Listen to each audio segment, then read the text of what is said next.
পৃথিবীর বুকে একমাত্র মায়ের ভালোবাসাই হচ্ছে সন্তানের জন্য নিঃস্বার্থ ভালোবাসা। একমাত্র মাই পারে সন্তানকে কোনো রকম স্বার্থ ছাড়া ভালোবাসতে। এটাই সত্য। হ্যালো এভরিওয়ান, আসসালামু আলাইকুম। আশা করি সকলে অনেক ভালো আছো। আলহামদুলিল্লাহ, আমিও ভালো আছি। তো সর্বপ্রথমই চলে আসলাম রান্নাঘরে। আজকে আমি তোমাদের সাথে যে রান্নাটা শেয়ার করব সেটা হচ্ছে মাছ দিয়ে সিঙ্গারা। প্রথমেই আমি একটি মাছ কড়াইয়ে বসিয়ে দিছি। প্রথমে হালকা একটু পানি দিয়ে সেদ্ধ করে নেওয়ার পরে তাতে আমি দিয়ে দিলাম পেঁয়াজ, রসুন, লবণ, আদা বাটা, হলুদ গুঁড়া, মরিচের গুঁড়া সহ আর অন্যান্য মশলা দিয়ে আমি সুন্দরভাবে নাড়াচাড়া করে তেল দিয়ে কাটাগুলো আগে বেছে নিয়ে নিলাম।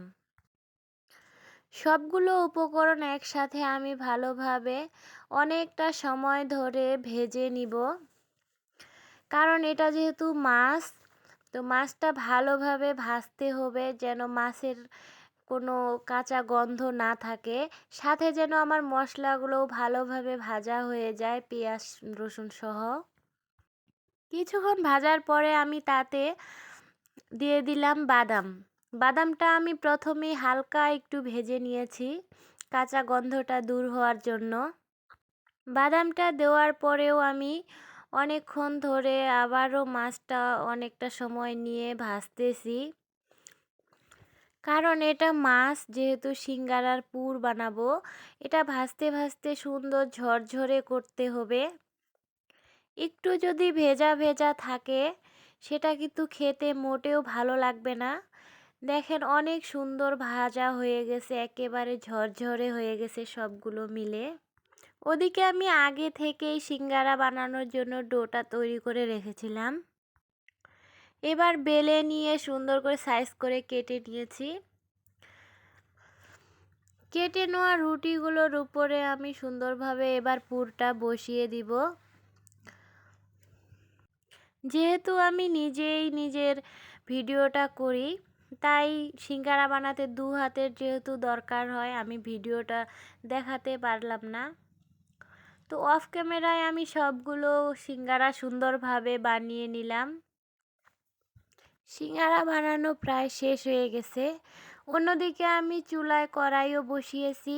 তেল দিয়ে তেলটা যখন গরম হয়ে গেছে তাতে আমি সিঙ্গারাগুলো এক এক করে দিয়ে দিলাম।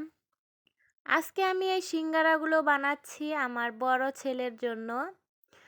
আপনারা প্রায় দেখে থাকবেন আমি মিষ্টি জাতীয় জিনিস বানাই। আমার ছোট ছেলে খুবই মিষ্টি খেতে পছন্দ করে। অপরদিকে আমার বড় ছেলে মোটেও মিষ্টি জিনিস পছন্দ করে না। তাই ওর জন্য আজকে আমি ঝাল ঝাল সিঙ্গারা বানিয়ে নিলাম। আর সিঙ্গারার পুরটা আমি মাছ দিয়ে বানালাম, কারণ আমার বড় ছেলে মাছ একেবারেই খেতে পছন্দ করে না, কিন্তু সিঙ্গারাটা সে খুবই পছন্দ করে। তাই সেই সিঙ্গারার পুরটা আমি মাছ দিয়েই বানিয়ে নিলাম। আমার বড় ছেলে যেহেতু আমার কাছে থাকে না, তাই মন চাইলেও ওকে আমি সবসময় সব কিছু খাওয়াতে পারি না। আজকে আমার মনটা কিন্তু অনেক খুশি, কারণ অনেক দিন পরে আমার ছেলের সাথে আমার দেখা হবে। সন্তানেরা যখন বাইরে থাকে একমাত্র সেই মাই জানে যে কতটা কষ্ট হয় সন্তানের জন্য।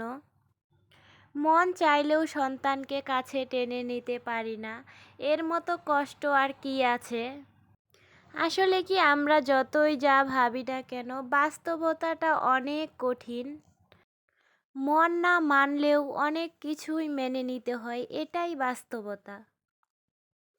এদিকে আপনাদের সাথে কথা বলতে বলতে অনেকটা সময় পার করে দিয়েছি। আমি আমার ছেলের জন্য সব কিছু সুন্দরভাবে টিফিন বাটিতে সাজিয়ে নিলাম।